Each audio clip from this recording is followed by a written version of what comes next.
নমস্কার বন্ধুরা, শুভ বিবাহের আজকের পর্বের রিভিউ নিয়ে আমি পৌঁছে গেছি তোমাদের সামনে। বাংলা সিরিয়াল সমাচারে তোমাদের স্বাগত জানিয়ে শুভ বিবাহের আজকের পর্বের রিভিউ আমি শুরু করছি।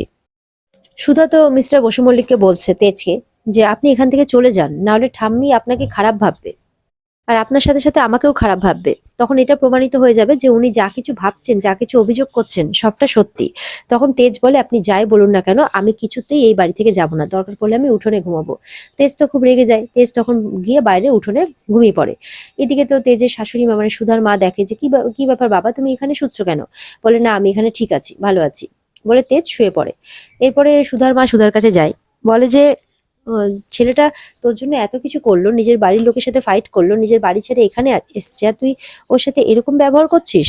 বলে মা আমি যা করছি ওনার ভালোর জন্যই করছি। বলে এখানে ওর ভালো কি আছে? এদিকে সুধার মা যখন সুধা যখন সুধার মায়ের সাথে কথা বলছে, তখন ঝিনুক দাঁড়িয়ে সবটাই শুনছে আর মনে মনে ভাবছে যে এটাও কি এক ধরনের ভালোবাসা, যে একে অপরের জন্য পরিবারকেও ভুলে থাকা যায় বা পরিবারের থেকে দূরে থাকা যায়, বা এতটা ত্যাগ করা যায়। এরকম ভালোবাসা কি আমার জীবনে কখনো আসবে? এমনটা ভাবতে থাকে ঝিনুক। এদিকে দেখা যাচ্ছে তেজ তো ঘুমিয়ে পড়েছে রাত্রিবেলা। তখন সুধা এসেছে তেজের কাছে তার গায়ে ঢাকা দিতে আর তেজের মাথা নাড়িয়ে দিতে। সুধা তেজের মাথার কাছে বসে তার মাথায় হাত বোলাতে থাকে। এদিকে তো ঠাম্মি সমুদ্রকে তার বিয়ের কথাটা বলে। বলে কি আমি কি করে তিয়াশাকে বিয়ে করব, আমি তাকে চিনি না জানি না। বলে তোমাকে তিয়াশাকে বিয়ে করতে হবে, কালকে তোমাদের আশীর্বাদ। বলে আমি তিয়াশাকে ভালোবাসি না ঠাম্মি। এদিকে তার বাবা তার হাতটা টেনে ধরে বলে আমি তোমার জেঠুর মতো নয় কিন্তু, যে ছেলে সব বেয়াদবি সহ্য করে নেবো আর মেনেও নেবো, একটা ঠাটিয়ে চড় মারবো তোমাকে তুমি যদি বিয়েটা না করো।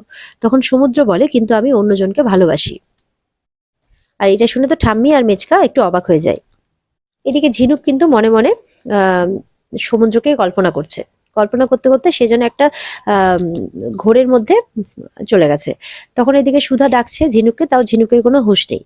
তারপর যখন জোরে করে ঝিনুককে ডাকে তখন তার ঝিনুকের হুঁশ ফিরে। সুধা বলে চল কাজ পড়ে আছে তো। বলে কি কাজ? বলে ওই তো ওগুলো ভরতে হবে না, চল। তারপর ঝিনুককে নিয়ে যায়। এদিকে যখন দোকানে জিনিসপত্র গোছাচ্ছে সুধারা, তখন সেখানে তেজ আসে। তেজও হাতে হাতে হেল্প করতে থাকে। আর সুধা তখন তেজের দিকে দেখতে থাকে যে উনিও হেল্প করছেন। এদিকে তখন সুধার ঠাম্মি আর মা গল্প করছে। ঠাম্মি বলছে শুধু শুধু নাচ জামাইয়ের উপর সুধা রাগ করে। সুধার মা বলে ঠিক বলেছেন, আমার জামাইয়ের কিন্তু জুড়ি মেলা ভার, তাই না বলুন? এই বলে তারা হাসাহাসি করতে থাকে।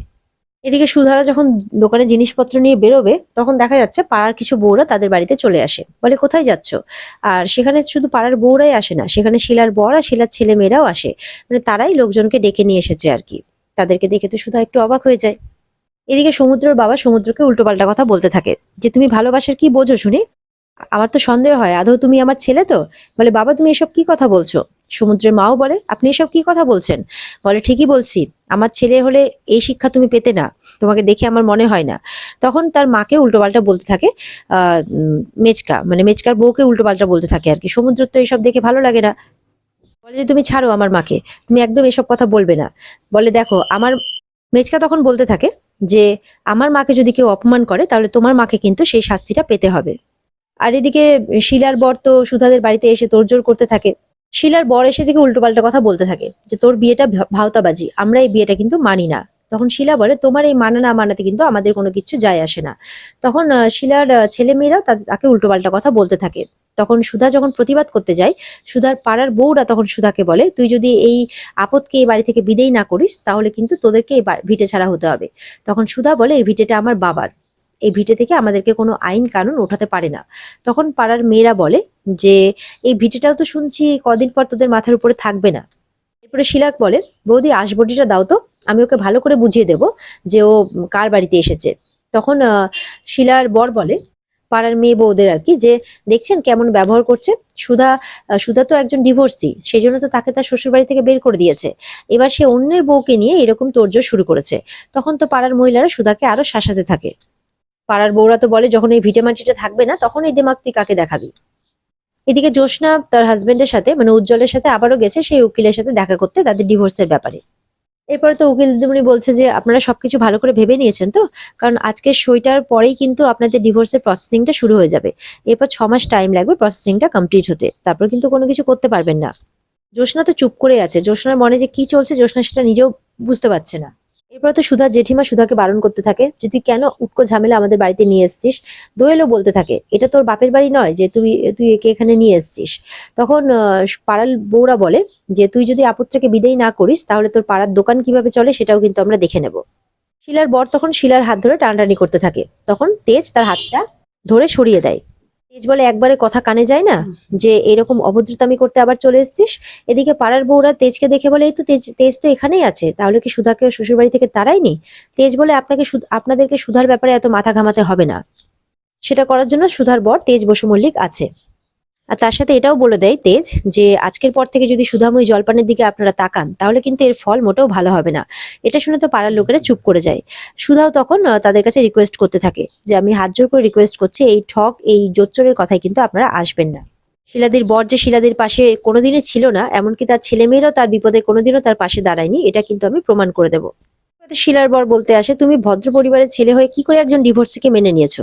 এটা শুনে তো তেজ রেগে যায়, একদম কলার ধরে মারতে থাকে শিলার বরকে, বলে এত বড় আসপর্দা, নিজে একজন লম্পট মাতাল হয়ে আমার দিকে আঙ্গুল তুলছো, আমার ওয়াইফের দিকে আঙ্গুল তুলছো, একবারে মেরে ফেলে দেবো বলে দিলাম।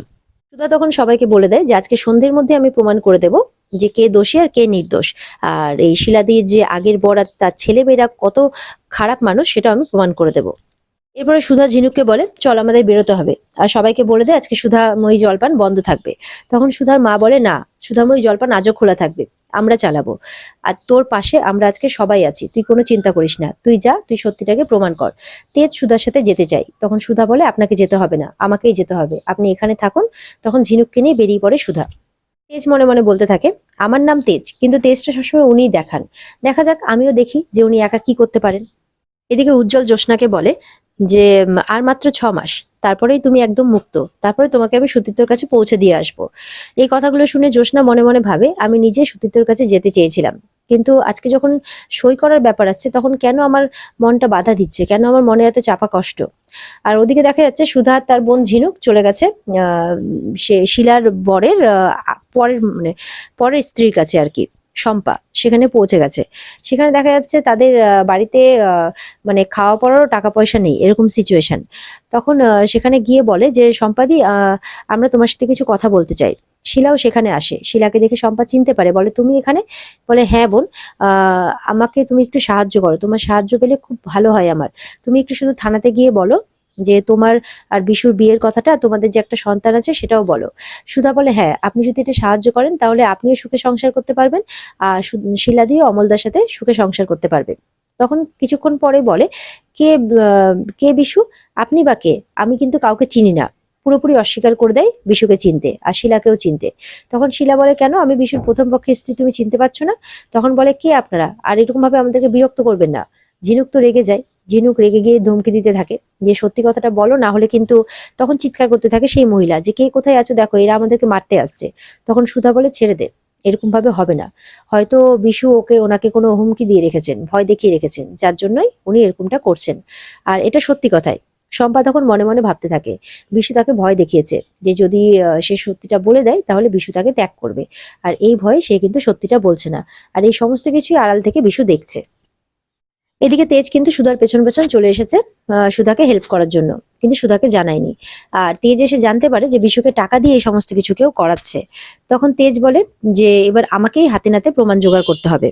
শিলা কান্নাকাটি করতে থাকে, সুধাকে বলে আমরা এবার প্রমাণ কোথা থেকে পাবো, বলে তুমি চিন্তা করো না, আমরা কিছু একটা করছি। তখন ওদিক থেকে বিশুর পরের বউয়ের ছেলেটা বেরিয়ে এসে বলে যে বড়মা তুমি আমার জন্য চকলেট নিয়ে এসছো। শিলা বলে না বাবা, আজকে তো নিয়ে আসিনি, তবে পরের দিন অবশ্যই নিয়ে আসবো। আর সেই কথা শুনে ঝিনুক কিছু আইডিয়া পায়, সুধাকে বলে যে আমি একটা আইডিয়া পেয়েছি, যে এই ছোট ব্যাগটি আমাদেরকে এবার বড় সাহায্য করবে। বলে না না, আমি কোনো বাচ্চাকে এই ব্যাপারে ইনভলভ করাতে চাই না, এটা আমি করতে পারবো না। বলে তুই ভাবলি কি করে আমি কোনো বাচ্চাকে দিয়ে খারাপ কাজ করাবো, তুই একটু শুধু দেখ আমাকে আমি কি করি। এদিকে ঝিনুক মেলায় নিয়ে যাবে করে সেই ছোট্ট ছেলেটিকে নিয়ে যায় সঙ্গে করে, যাতে তার কাছ থেকে কোনো কিছু প্রমাণ পাওয়া যায়, মানে তার বয়ান কোনো কাজে না লাগলেও তার কাছ থেকে কিছু তো জানা যাবে। সেই জন্য ঝিনুক তাকে বলো চলো আমরা সবাই মেলায় ঘুরে আসি।